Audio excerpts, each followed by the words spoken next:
कभी ये सोचा है कि किसी की आंखें माँ जैसी क्यों हैं, लेकिन नाक बिल्कुल पिता पर गई है?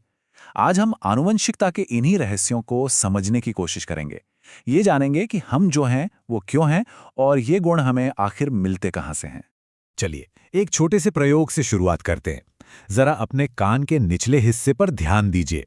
क्या वो चेहरे से जुड़ा हुआ है या फिर आजादी से लटक रहा है? ये जो छोटा सा मामूली सा दिखने वाला फर्क है ना, ये दरअसल हमारे डीएनए में लिखे एक सीक्रेट कोड का नतीजा है। और यहीं से असली पहेली शुरू होती है। हम सब अपने माता पिता की परछाई तो हैं, पर उनकी हूबहू कॉपी क्यों नहीं होते? आखिर प्रकृति हमें एक जैसा बनाने की कोशिश कर रही है या अलग?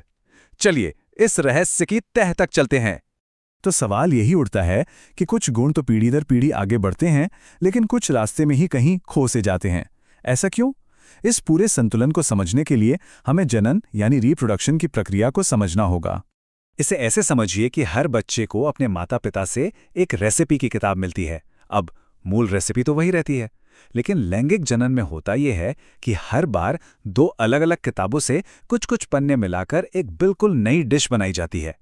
और बस यही वजह है कि हर पीढ़ी में कुछ नया, कुछ अनोखा बनता है, जो हम सबको एक दूसरे से अलग बनाता है। और जानते हैं, इस गुत्थी को सुलझाने का क्रेडिट किसे जाता है? एक ऐसे इंसान को जिसके बारे में कोई सोच भी नहीं सकता था। ये थे 19वीं सदी के एक साधु, ग्रेगर मेंडल।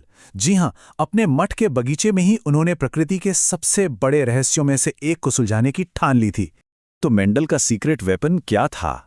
कोई बड़ी बड़ी लैब नहीं, कोई भारी भरकम मशीनें नहीं, बस मटर के पौधे। है ना अजीब बात? इन्हीं साधारण से दिखने वाले पौधों में आनुवंशिकता के सबसे बड़े नियम छिपे हुए थे। देखिए, मेंडल का जीनियस इसी बात में था कि उन्होंने मुश्किल चीजों को साइड में रख दिया। उन्होंने सिर्फ उन गुणों पर फोकस किया जिनके सिर्फ दो ही रूप थे, या तो पौधा लंबा होगा या बौना, बीज गोल होगा या झुर्रीदार, कोई बीच का रास्ता नहीं। और इसी वजह से उन्हें जो पैटर्न दिखा वो बिल्कुल साफ साफ था। तो चलिए उनके सबसे फेमस एक्सपेरिमेंट को देखते हैं। उन्होंने क्या किया? एक शुद्ध लंबे पौधे का परागण एक शुद्ध बौने पौधे से कराया। सवाल बिल्कुल सीधा था, जब इन दोनों को मिलाया जाएगा तो अगली पीढ़ी, जिसे F1 पीढ़ी कहते हैं, वो आखिर कैसे दिखेगी? और जो नतीजा आया वो हैरान करने वाला था। पहली पीढ़ी के सारे पौधे लंबे थे, एक भी बौना पौधा नहीं। मतलब ऐसा लगा जैसे बौनापन तो हवा में कहीं गायब ही हो गया हो। लेकिन हम जानते हैं, साइंस में कुछ भी ऐसे ही गायब नहीं होता। तो सवाल यह था कि वो बौनापन आखिर गया तो गया कहां? मेंडल इस रहस्य को सुलझाने पर अड़े हुए थे, तो उन्होंने अगला कदम उठाया। उन्होंने पहली पीढ़ी के इन्हीं लंबे पौधों का आपस में परागण कराया, ये देखने के लिए कि क्या वो छिपा हुआ बौनापन दूसरी पीढ़ी में वापस लौटकर आता है या नहीं। और फिर दूसरी पीढ़ी में सचमुच एक चमत्कार हो गया।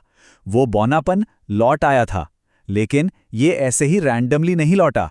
मेंडल ने जब एक एक पौधे को गिना तो एक जादुई रेशो सामने आया। हर 3 लंबे पौधों के लिए ठीक एक बौना पौधा था। 3:1। ये कोई इत्तेफाक नहीं हो सकता था। ये एक नियम था, प्रकृति का एक छुपा हुआ नियम।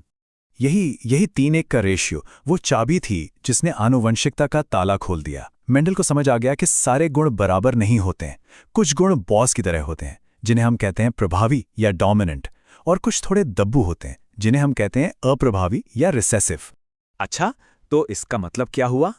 इसे ऐसे सोचिए, मान लीजिए लंबापन एक बहुत तेज आवाज है और बौनापन एक हल्की सी फुसफुसाहट। अब अगर दोनों एक साथ मौजूद हों तो सुनाई क्या देगा? जाहिर है, सिर्फ तेज आवाज। वो फुसफुसाहट सुनने के लिए तो कमरे में पूरी तरह शांति होनी चाहिए, है ना? मतलब बौनेपन को दिखने के लिए उसकी दोनों कॉपियां मौजूद होनी जरूरी हैं। और बस इसीलिए वो पहली पीढ़ी में छुप गया और दूसरी में वापस आ गया।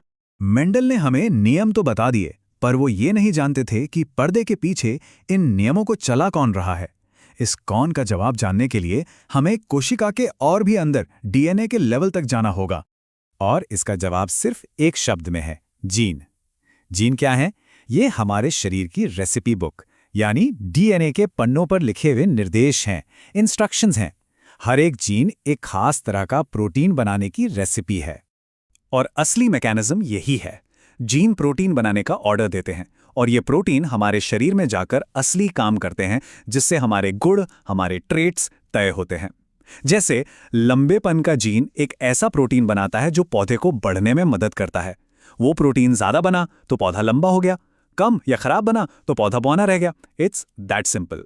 और यहाँ सबसे ज़रूरी बात याद रखने वाली ये है कि हर गुण के लिए हमें जीन की 2 कॉपियां मिलती हैं, एक माँ से और एक पिता से।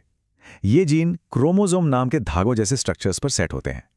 तो इसका मतलब ये हुआ कि हर गुण के लिए हमारे पास 2-2 निर्देश होते हैं, और बस यहीं पर वो डोमिनेंट और रिसेसिव वाला खेल तय करता है कि आखिर नतीजा क्या निकलेगा। अच्छा, अब जब हम ये बेसिक नियम समझ गए हैं, तो चलिए इन्हें इंसानों के एक सबसे बुनियादी सवाल पर अप्लाई करके देखते हैं। ये कैसे तय होता है कि होने वाला बच्चा लड़का होगा या लड़की? इंसानों में ये सब कुछ सेक्स क्रोमोसोम्स के खास जोड़े पर डिपेंड करता है। महिलाओं में 2 एक्स क्रोमोसोम होते हैं, यानी XX, जबकि पुरुषों में एक X और एक Y क्रोमोसोम होता है, यानी XY। अब देखिए, ये प्रोसेस बहुत ही सिंपल है। माँ के पास तो सिर्फ X क्रोमोसोम ही होते हैं, तो वो बच्चे को हमेशा एक X ही दे सकती हैं। असली चॉइस वो पिता के पास होती है, क्योंकि उनके पास X और Y दोनों होते हैं। तो उनके स्पर्म सेल में या तो X हो सकता है या फिर Y।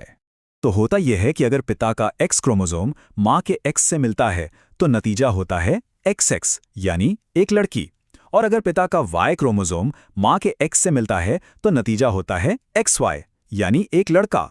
तो इसका सीधा सा मतलब यह है कि बच्चे का लिंग पूरी तरह से पिता से आने वाले क्रोमोसोम पर ही निर्भर करता है। तो मेंडल के उस छोटे से बगीचे से लेकर हमारे शरीर की हर एक कोशिका तक, ये आनुवंशिकता की कहानी ही है जो हमें बनाती है, हमें आकार देती है। और ये हमें एक बहुत ही हैरान कर देने वाले सवाल के साथ छोड़ जाती है। सोचिए, अगर सिर्फ एक जीन से इतना कुछ तय हो सकता है, तो हमारे DNA में लिखे अरबों खरबों अक्षरों में और कितने अनकहे रहस्य बस खोजे जाने का इंतजार कर रहे होंगे।